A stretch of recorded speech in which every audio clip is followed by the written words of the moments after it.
Thanks for my fidget.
How you doing? Not getting any younger. Fantastic. It's chilly up here. Are you? Well, I don't want to brag. but when you are, I mean, you can say There's no sense denying the truth. that's right.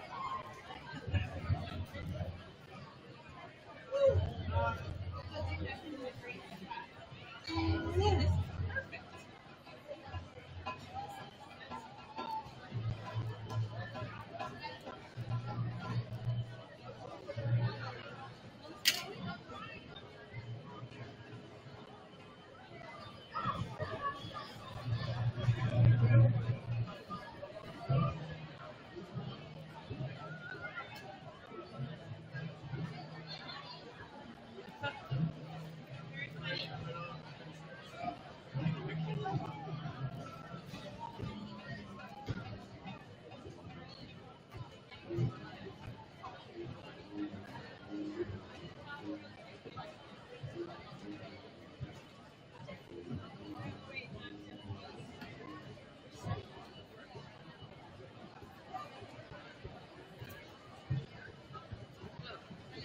I got a couple of abandoned players on their practicing, so I can be like kind of close.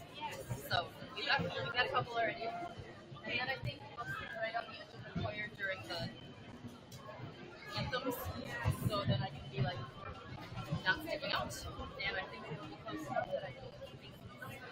Awesome. That's my plan. That'll be beautiful, and I should be able to grab it here because it looks like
Guys, filling down there. This is the top one. And there's room over there as well. Oh,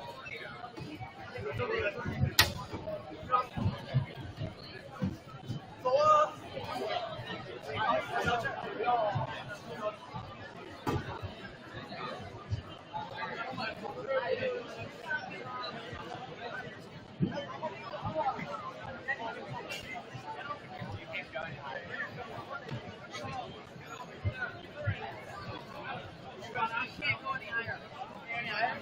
guys, go ahead. Go here.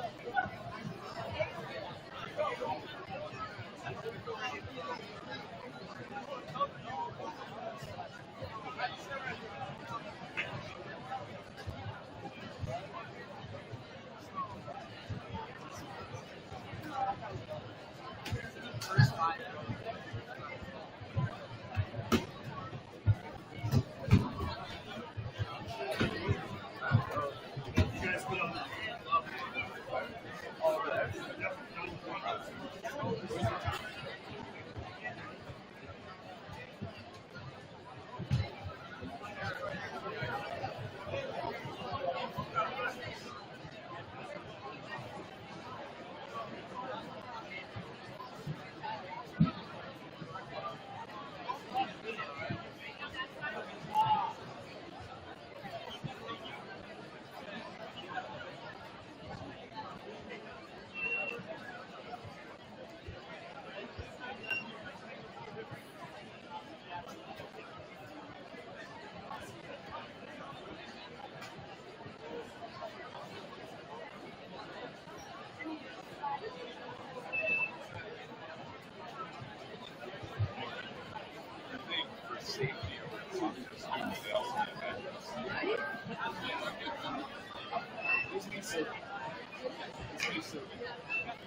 Hey, you all right on my list today?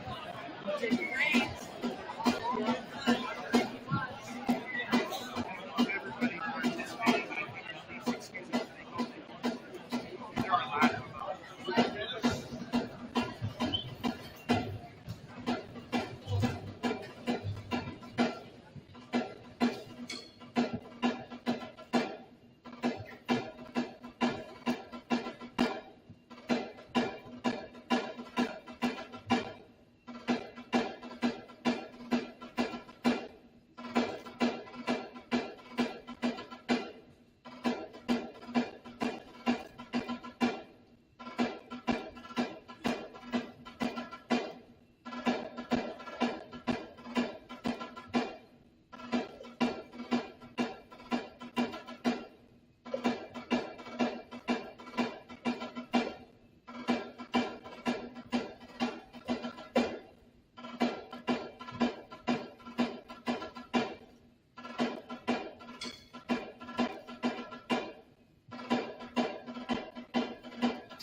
of the St. Croix Lutheran Academy.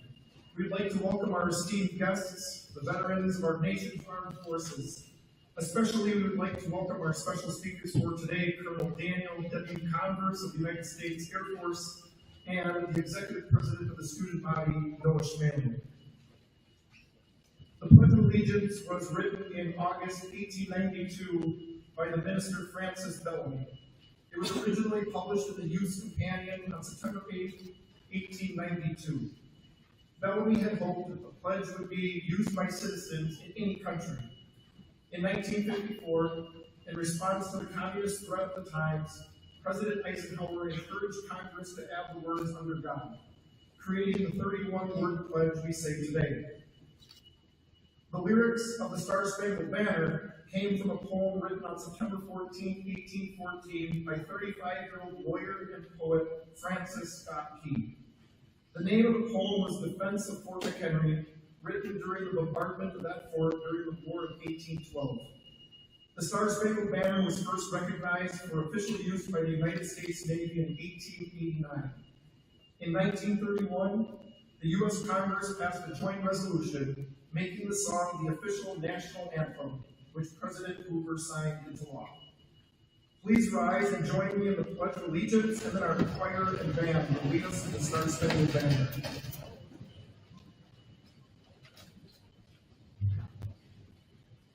I pledge allegiance to the flag of the United States of America and to the republic for which it stands, one nation, under God, indivisible, with liberty and justice for all.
Noah Schmanley is a senior here at St. Croix Lutheran Academy and serves as our executive president of the Student Council.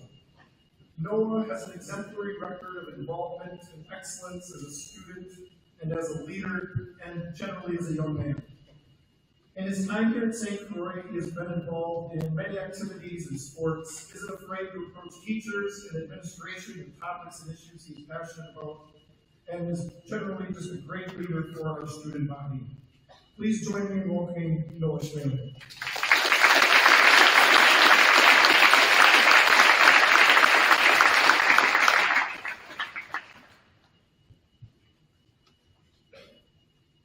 Good afternoon, ladies, gentlemen, and all honored company gathered here today. We currently, and I suppose, always have inhabited a world ravaged by malevolent forces whose only goal is destruction. Truly, terror is found in every area a sinful heart inhabits. Yet, we are gathered here not to be downcast, but rather to acknowledge and celebrate these decorated veterans, whose vocation was to serve in the armed forces of the United States of America. It is of paramount importance that we do so. We must never forget the courage and valor of our veterans. Although separated by land, sea, and sky, they have fought together forward and under the Star-Spangled Banner we hoist in every domain in which it flies. Active service does not make weak men and women. Rather, it is the opposite. Veterans exhibit an unwillingness to lie down, an unwillingness to give up, and the unwillingness to conform to those who seek to mold our country as a sculptor his clay. Selfless sacrifice, undying commitment, and the physical and mental fortitude of impenetrable steel are all attributes of a veteran dedicated to his or her cause. A noble cause that, if not for the men and women here today, was unable to be upheld. A cause, in fact, so dire and important that the welfare of unknown citizens often superseded family and close friends. A cause so worthwhile that American people are willing to offer up their abilities to the hurting and war-ravaged corners of our world in the hopes of maintaining peace and welfare for the less fortunate and unprotected. A cause in which young men and women give up their youth and accept the realities of life away from home and a life immersed in conflict, all because of the belief that irrevocable rights are worth fighting for. Those same rights that every man, woman, and child present here today, including myself, often take for granted. Rights ordained by our forefathers under God, rights still maintained by current leaders, laws and statutes declaring the principles that our nearly 250-year-old sovereign nation determined unalienable rights. Veterans, your experiences are as varied and numerous as grains of sand, yet you all commiserate with one another because of the hardships service to the great nation of America has brought you. From the soldiers, fearful yet brave, in the trenches of the Great War, to the unseen heroes behind the lines, dutifully putting others for the score of self. Each and every one, and all of you, have given up more than can ever be repaid. For it is impossible to repay the mothers who choked back tears as their children departed in the early hours of the morning, to indemnify the sons and daughters that grew up with a parent on the other side of the globe, a parent too far to hug. Unachievable is it to heal the hollow communities of fallen soldiers who are unable to return to awaiting arms, or to compensate those who felt the unbearable weight of unwelcomeness in their return. Yet, in light of those realities, there is comfort. For one, events such as this will carry on, signifying our care and our debt to our veterans, and recognizing that our rights were given to us at no cost, while our veterans sacrificed everything. May God help us all remember our veterans for years to come and encourage them in all their endeavors. The Apostle Paul was convinced that even in life or death, the present or the future, or any earthly powers that rise up, will never be able to separate us from the love of God who lives in Christ Jesus. Rest assured that your dedication was, and still is inspiring, still is making a difference. Know that your commitment secured a brighter future for fortunate beneficiaries such as myself, and a world, although still haunted by the scars of war, that was impacted for the better. Thank God for hearts such as yours, moved towards protecting this blessed nation. Thank you for your time, and truly, thank you for your service.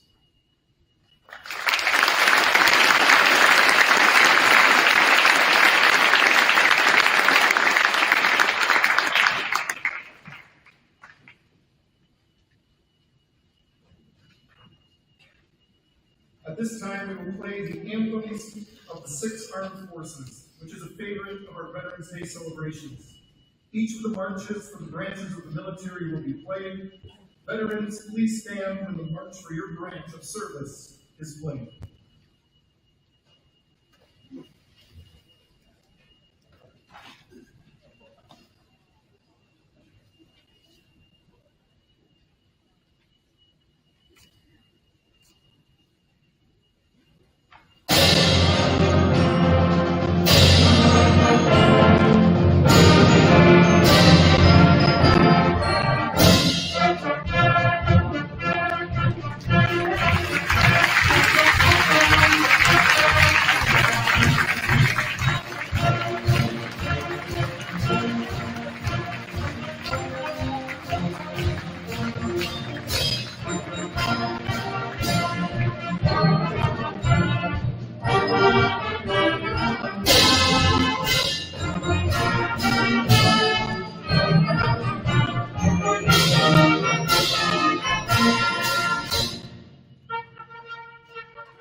Colonel Daniel W. Converse is the Director and Senior Air Force Planner for Joint and National Security Council Matters Directorate, serving as the official conduit between Air Staff and Joint Staff for joint interagency issues.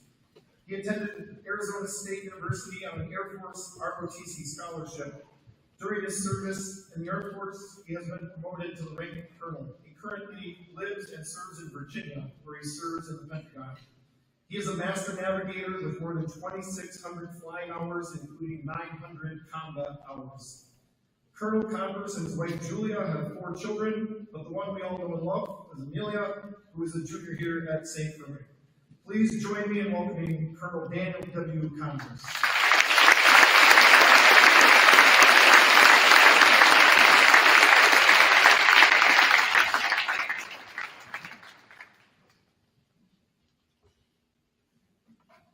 First, I'd like to thank Mr.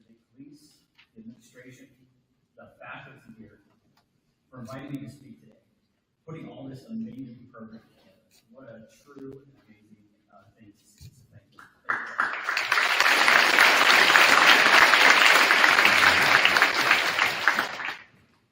Ladies and gentlemen, my fellow veterans, esteemed faculty, and most importantly, students of St. Croix Lutheran Academy. I'm honored to be here today to speak to you about a topic that's very near and dear to my heart, Veterans Day. Veterans Day is a day set aside to honor the men and women who served in the United States military, to pay tribute to their bravery, to their sacrifice, and the dedication to our country. You might wonder why we celebrate Veterans Day on November 11th. For this, the reason this day is marked is to honor the end of World War I. The war ended on the 11th day of the 11th hour of the 11th month of 1918. Veterans Day is not just about honoring those who served in World War I, it's about honoring the veterans who past and the present who have served in our military. So today I ask once again for all our veterans, my brothers and sisters in arms, to stand up and be ready.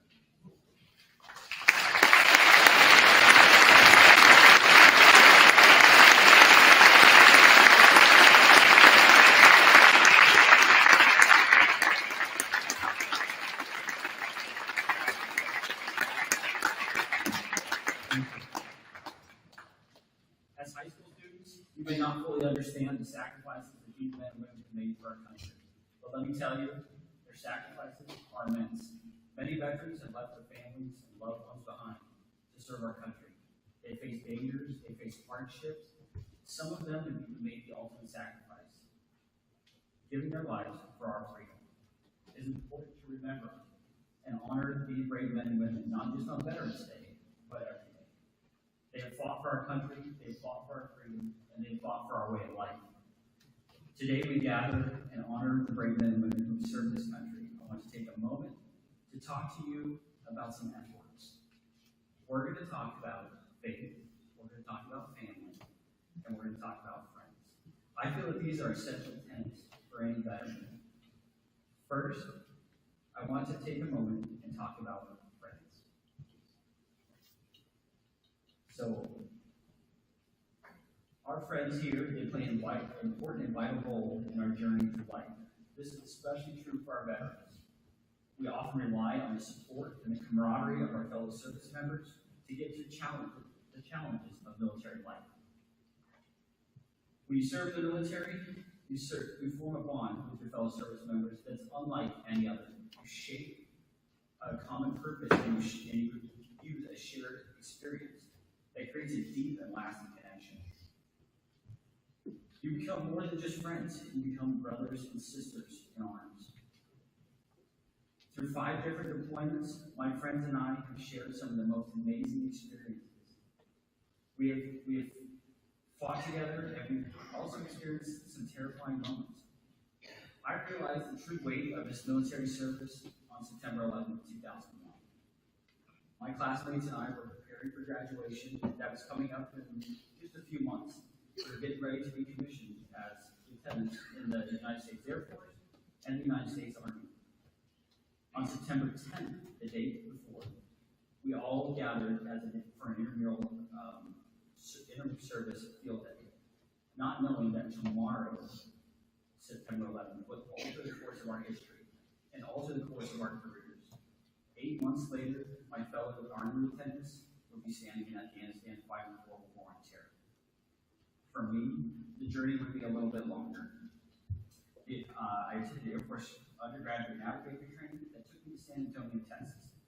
I learned to fly the T-43 Bobcat and learned how to navigate using timing and heading, learned how to use a radar to find fixed places on the ground, and yes, even learned how to navigate by the stars during the day. When I completed our training, myself and 16 of our closest friends were off to 7 different types of aircraft in 12 different states and 2 different countries.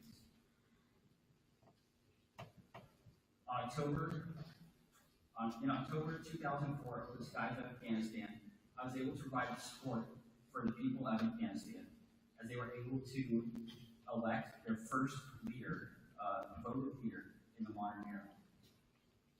Again, on December 2005, during my second deployment, I was able to again watch a fledgling democracy take root, this time over the skies of Iraq. Friends that I had flown with, friends that I had worked on my aircraft, and friends that I had supported on the ground while engaged in combat and while supporting an election to take place was absolutely amazing.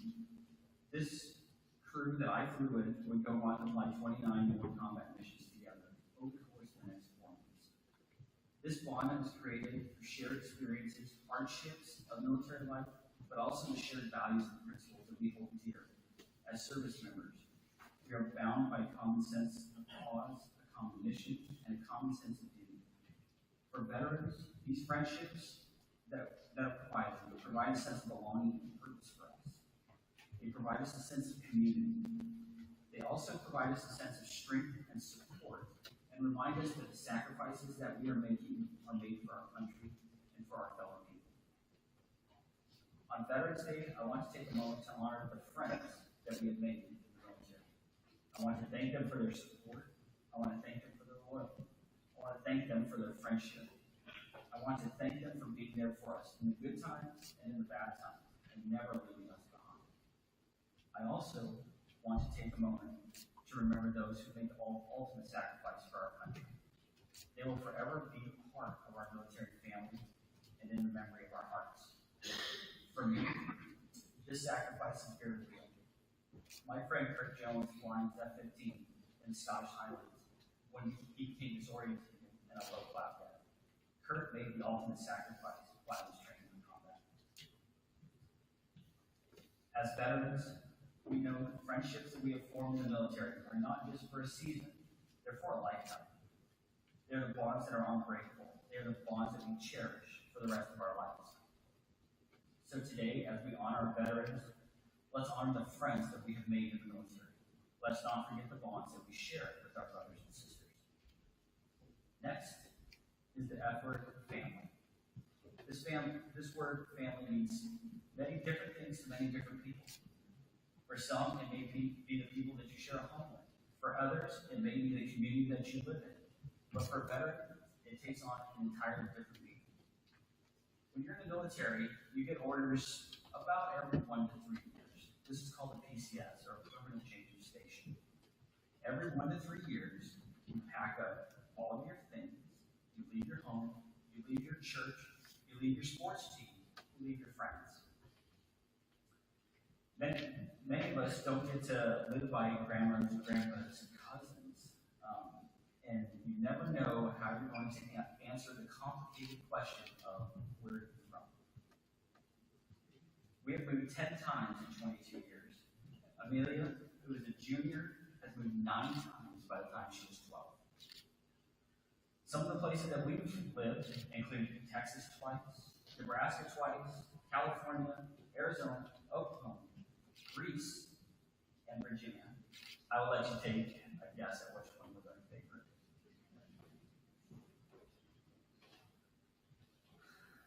You spend lots of time away from your military family. Members miss Christmases, birthdays, anniversaries, first steps, school graduation, and sometimes even the birth of their children. Our military families are resilient. When you serve in the military, you become part of that brotherhood and sisterhood that is unlike any other. You share a bond with your fellow service members that is forged in even battle and cemented by shared experiences of training, of duty, of sacrifice. You become part of this larger and more diverse group of people. Your family is not just made up of the people that you serve with, but it's also made up of their families. Spouses, their children, loved ones, they support you when you're away. They keep the home fires burning. And they welcome us back with open arms. They too are part of our military family. On this Veterans Day, I want to thank the families of our veterans. Thank you for your unwavering support. Thank you for your patience. Thank you for your love. You are the unsung heroes of our military, and we could not do what we do without you. So at this moment, to remember those who have lost a loved one in the service of our country, your sacrifice is immense. Your sacrifice is unmeasurable. You inspire all of us. You will forever be part of our military family. Thank you for the sacrifices that you've made. As veterans, we know the bond that we share with our families does not end when we take off our uniform. We carry it with us wherever we go. As part of that, we cherish these bonds that are unbreakable, these bonds that we will cherish forever. So today, as we honor our veterans, let us honor our families as well. They support us. They allow us to move through duties that we would not normally be able to do by ourselves. Let us not forget the bonds that we share with our military families. Finally, I want to talk about faith. Faith is an important force. It has guided and sustained people for centuries. It is a source of strength and hope and comfort, and plays a vital role in many of our veterans' lives. For veterans, faith is often the source of resiliency and hope. It sustains us in adversity and gives us strength to carry on. It gives us the courage to face the challenges of military life. And it helps us find a meaning and purpose in our service. As veterans, we have seen firsthand the power of faith. We have seen it in the eyes of our fellow service members, who have found comfort and solace in their beliefs. We have seen it in the actions that those have put in our lives in the front lines of our country. And they've also supported and loved when it has been received from our communities of faith. Faith has been foundational in my life. Moving every 1 to 3 years means a new church. We're the new church family. Everywhere we go, we're in a perpetual state of being that new family. faith has also been important to me and my family, because every time we moved, we did something that we could not experience otherwise. It's looking up where the local church is at, trying to find that local church. Sometimes we've attended large congregations with several hundred people, and other times it's been congregations with 20 or less. Sometimes we'd be the only family with children, and sometimes we have to drive an hour to get to church. As members of the military, we see firsthand the power of faith. I pray for people on hard missions. I pray for people on long deployments when they're homesteading. I pray for people as they come to and from a location. But the pleasure truly is watching somebody who has not had faith come to faith for the first time. We've just got done with a 20-year war. The United States has suffered countless casualties. During this time, that makes people consider faith. Personally, our church family has been a huge part of our military journey.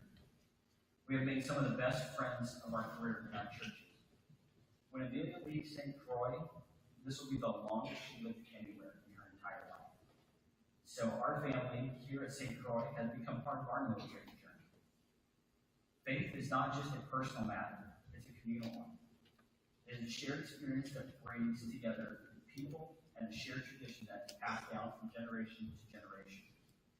It is a shared belief that unites us in our common humanity, and it's a shared hope that sustains us in our darkest hours. On this Veterans Day, take a moment to understand the role of faith and what it plays in our veterans' lives. I want to thank all of those who have supported us in our faith collectively. I want to thank those who help us find meaning and purpose in our service. But how do we show appreciation to our veterans? There are so many ways. We can thank them for their service. We can attend Veterans Day ceremonies.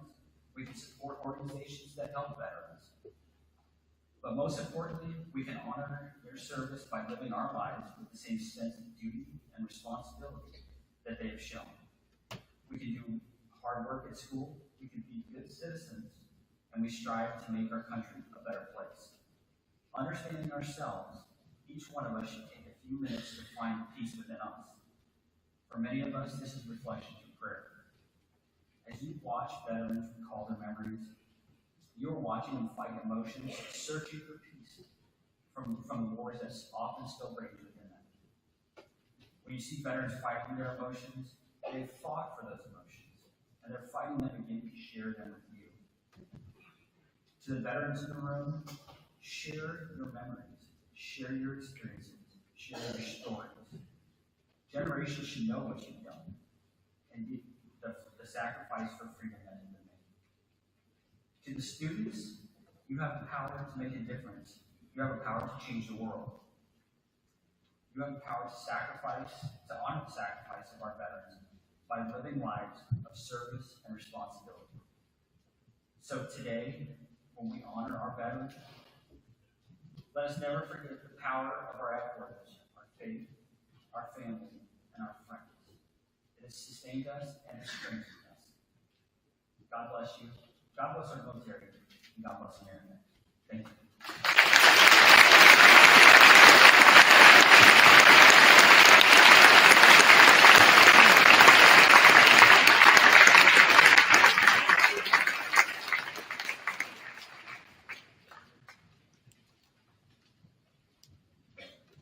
Our final piece today is an American tribute by Douglas T. Wagner.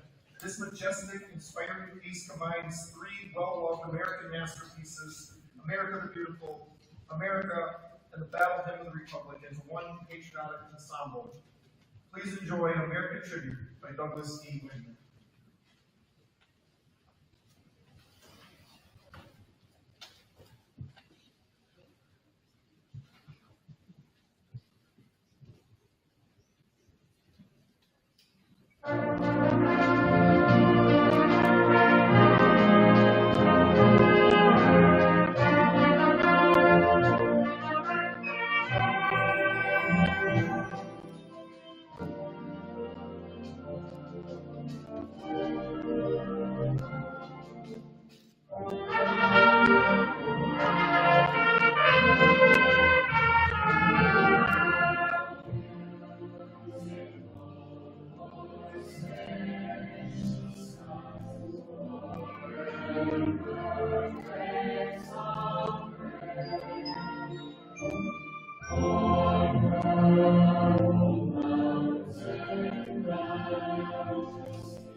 Before we begin the recessional, I'd like to say thank you to the people who worked so hard to put this together, especially our Veterans Day Committee and events coordinator, Kristen Lehman, the music department under the direction of Mr. John Fensky and Mr. Mike Marshworth, our maintenance staff, and of course the students of St. Croix Lutheran Academy. And one final thank you to all of you who have served, and we are especially proud of our alumni who are veterans. Veterans and families, as we recess out, please turn to your left immediately when you get out of the gym doors and wait by the Crusader wall. After all the students and guests have exited the gym, you will return to the gym for pictures. Flag bearers, you should also return for pictures. And with that, I invite our flag bearers to come lead us in the recessional.